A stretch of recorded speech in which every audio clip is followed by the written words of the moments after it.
Hello and welcome to Leaders of Tomorrow, India's largest platform for entrepreneurs. Any questions related to any aspect of your business, we cover it right here on the show. I'm Sananda Jaiseelan. Tonight, we're bringing you a special conversation with someone who's known to be one of India's most critical and sharpest minds, someone who's joined us here on the show to speak directly and live with our entrepreneurs. We're welcoming on the show today Montek Singh Ahluwalia.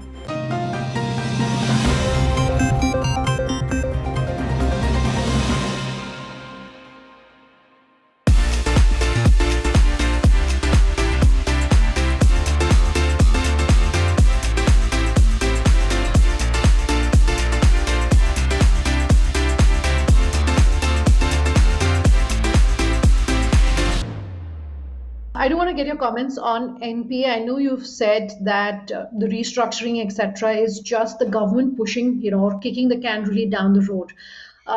But some news is better than no news. So would you say that it's still positive, the fact that we are seeing, at least in the short term, we're seeing a likely reduction in NPAs for small businesses, but in the long term, we obviously have to depend on recovery and revival of the economy?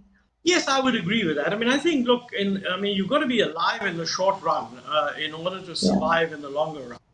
Sometimes a loosening of credit has the advantage that it keeps you alive for a couple more months. But in the end, one approach would be that you just convert the credit into a grant or some portion of the credit into a grant. I think one of the things that the government is doing now is offering for certain categories, is offering government guaranteed loans. That sort of encourages the banks to lend. But in effect, it means that if the loan can't be serviced, it'll become a grant and the government will have to shell out. I think we do need to make some special efforts to protect the weakest parts of the production structure. But I think we need to recognize that if an enterprise proves to be unviable at the end of this process, it will just have to shut down. And other enterprises that are not unviable, that are stronger, will take its place. That's enough of an incentive for entrepreneurs to do a better job, and it lets you wait. The key thing, though, is that you should conduct the policy, overall policy, in such a way that you actually get a substantial revival. And as I said, vaccination is one very big component of that. If we are on track on that, then we can look at what else is necessary. And it may be that the fiscal side needs to be given more attention. Because let's be clear, I think the Reserve Bank has done a good job by adopting relatively loose monetary policies. Okay, providing credit, expanding credit, even supporting government borrowing. That's what banks are doing all over the world, and they had a relatively easier job, which is actually to be loose. It's much easier to be loose than to be tight. Around the world, by the way, the signal that this can't continue is already there. And in India, the inflation that has emerged now is also a signal that the costs of a loose monetary policy are beginning to be felt. Now, the other cost of just supporting government borrowing is that you squeeze out the private sector. That is not, to my mind, moment such a big problem, because the private sector isn't investing. But if and when the private sector starts investing, and it will, once its own capacity utilization gets back to 2009, 19, 20 levels, and also once the vaccination looks as if it's on track and the economy is opening up and what have you, at that point, the government fiscal has to start phasing out. Otherwise, they'll just be crowding out and you'll be avoiding investment. So you were speaking about why this is going to be a shakeout, particularly for those in the unorganized sector, sir. I just want to go back to that and talk about the fact that the restructuring of loans, like you were pointing out, is not going to mean much for an entrepreneur who's in the unorganized sector, because they're not necessarily able to access formal lines of credit. what then is this going to mean for small businesses? The possible, third wave that we're looking at, the fact that they're not able to access finance. What's the future, in your opinion, going to look like for entrepreneurs who are in this unorganized space? Well, I mean, one needs to study this carefully. But clearly, there are two sources of demand for the informal sector. One is simply direct consumer demand. I mean, if you're running a dhaba and you're sort of selling samosas, you need to have people wandering around in the markets to buy. And there's no easy way of doing that, but we've discussed what needs to be done. If overall growth and vaccination and so on create normalcy, there'll be some improvement there. The other is that the informal sector sells to other manufacturers, and for that, you need the demand of the other manufacturers to pick up. The main thing I think the government could do, maybe, is to address issues where household incomes have collapsed and they need some support in order to keep consumption at reasonable levels. Now, obviously, for example, MGNREGA is one such program. Uh, they are using it quite a bit. I mean, it's proved to be, in a way, a godsend, because in the absence of social security, without MGNREGA, we would have been in very, very serious difficulty. I think it's very important for the government not to go out of its way to encourage expanded use of MGNREGA. In the system, there are so many obstacles to using MGNREGA funds. And that's really meant to contain too much expenditure and the belief that there's leakage. There is leakage. But when the system is so badly hit, I think the effort should be to ignore that for the current year and see how much you can expand MGNREGA, accepting that there will be some leakage. So that's one example. My guess is that there's lots and lots of government job opportunities which are vacant. Teachers' jobs that have not been filled, health jobs that have not been filled.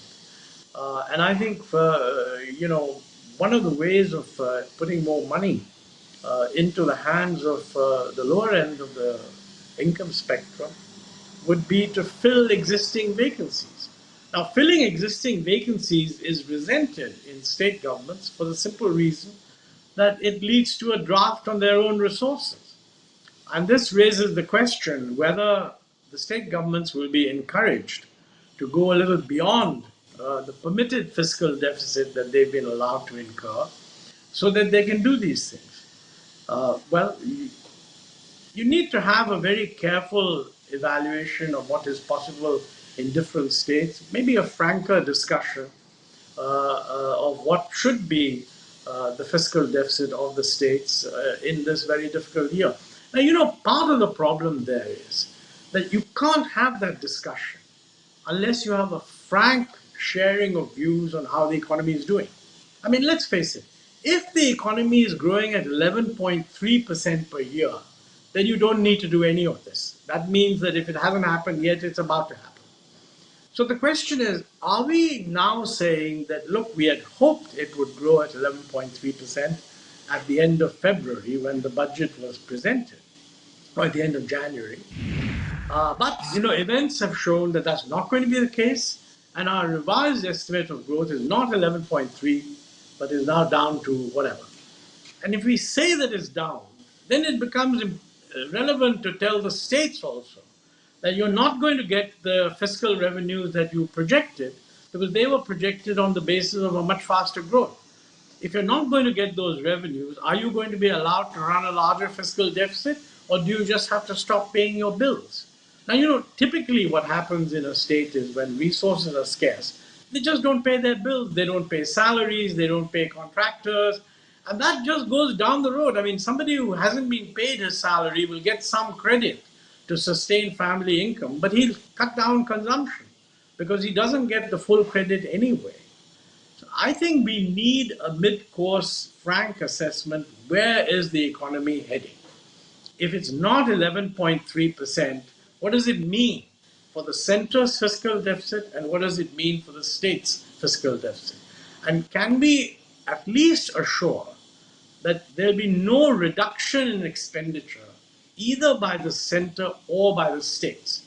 Some people would say that actually you should even increase expenditure in certain areas, tolerating a higher deficit. I mean, remember, the United States is going in with a fiscal deficit of 10.3% of GDP.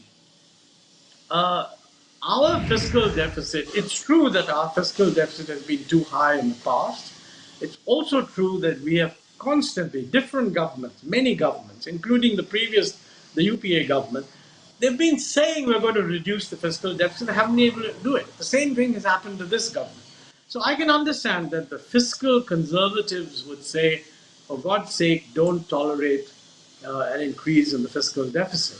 But the point is, this is not an increase in the budgeted, targeted fiscal deficit. This is simply saying, look, if revenues are not coming up to scratch, should we cut expenditure? And my view would be no. And frankly, if you have to have a larger fiscal deficit, the way to achieve credibility with the markets is to show that in future you're willing to take some of the tough decisions necessary to reduce the fiscal deficit. I mean, announce, for example, a major reorganization of GST, bringing in the reforms that everybody is talking about. I mean, they keep talking about it, but it's not being done. Now, I think, for example, if it is the professional consensus that we should move to a smaller number of rates and raise the lower rates, which I think is the right thing to do, I think we should just have the relevant consultation and announce that that's going to be done with effect from next year.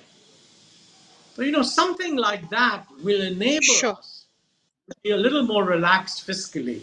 Otherwise, we run the risk of just entering a downward spiral. Let's take a quick break. Back in just a moment.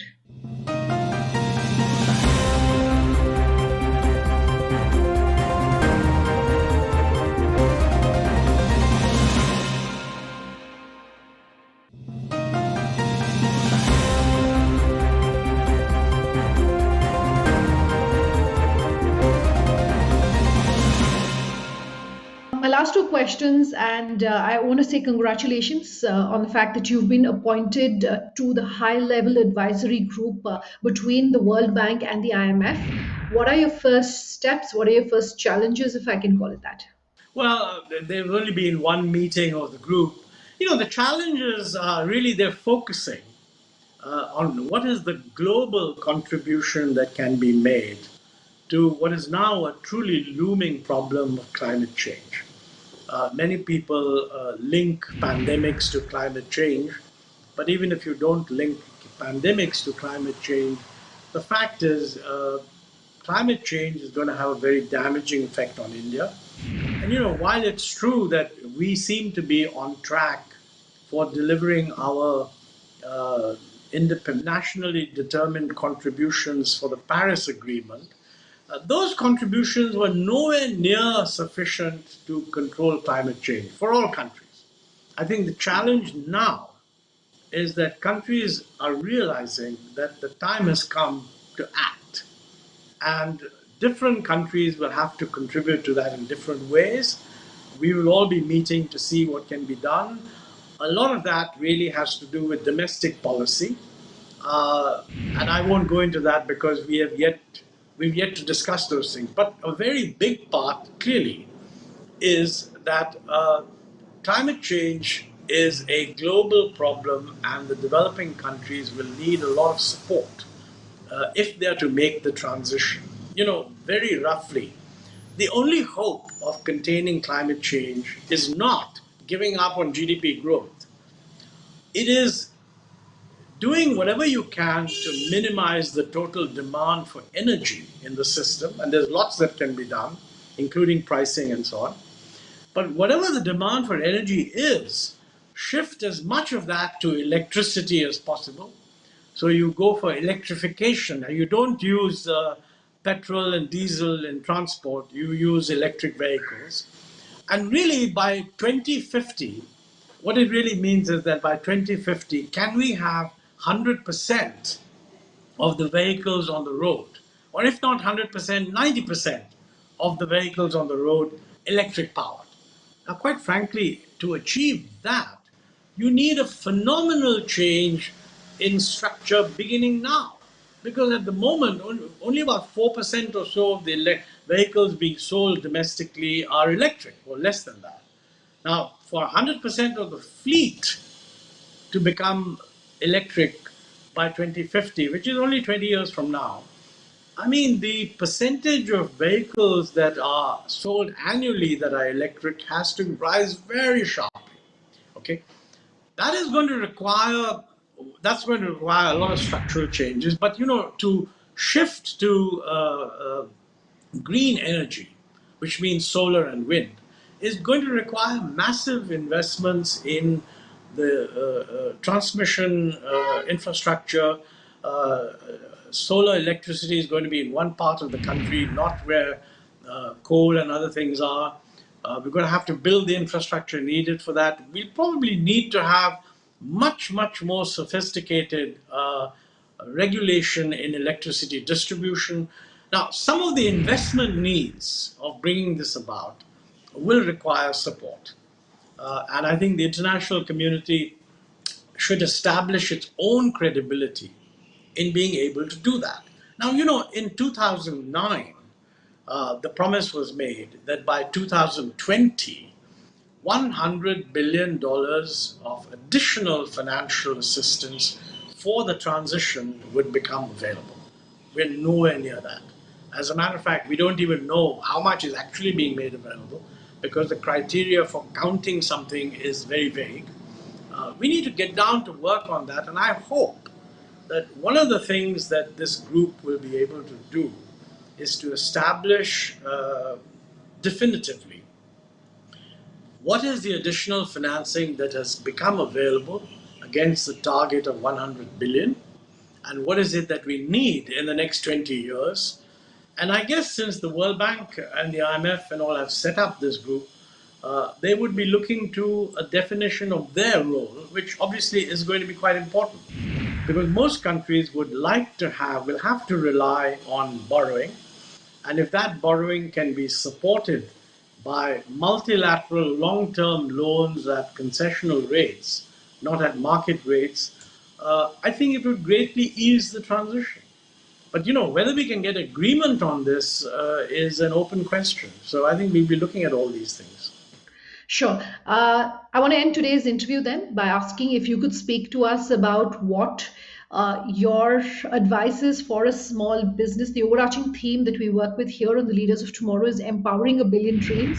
Through today's conversation, what you want to leave us with?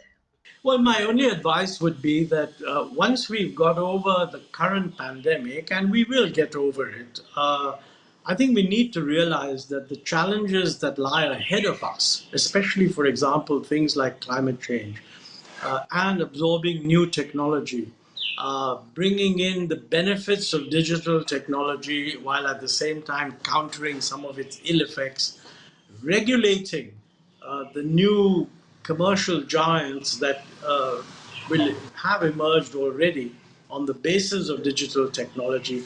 Businesses need to assume that in the next 10 years, their business model is likely to be under very serious challenge. And they better have sufficient inputs into deciding what these challenges are. And while in the short run, businesses always lobby to prevent such changes from being introduced, I think it would be a good thing to assume that this lobbying may delay things a bit, but is not going to alter the fundamental trend. The next 10 years are going to be substantially different from the previous 10 years. And those businesses that plan for it and anticipate it will be the ones that will be best affected. I mean, let me just give one simple example. If we really succeed in electrifying vehicles the way we need to, then electric cars are very different animals from cars based on internal combustion.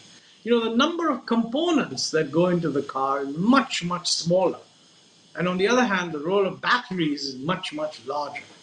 So the kind of production structure that will support this new electrification of transport is going to be substantially different from the production structure that supported automotive capacity based on the internal combustion engine. I think everybody needs to look at what is going to do for their own business model. And much more thinking about that is probably needed than is going on. All right, completely out of time. Then on this episode of Leaders of Tomorrow, if you have any feedback for us, as always, love hearing from you. Our contact details are on your screens as we speak. Thanks for watching. Have a good night.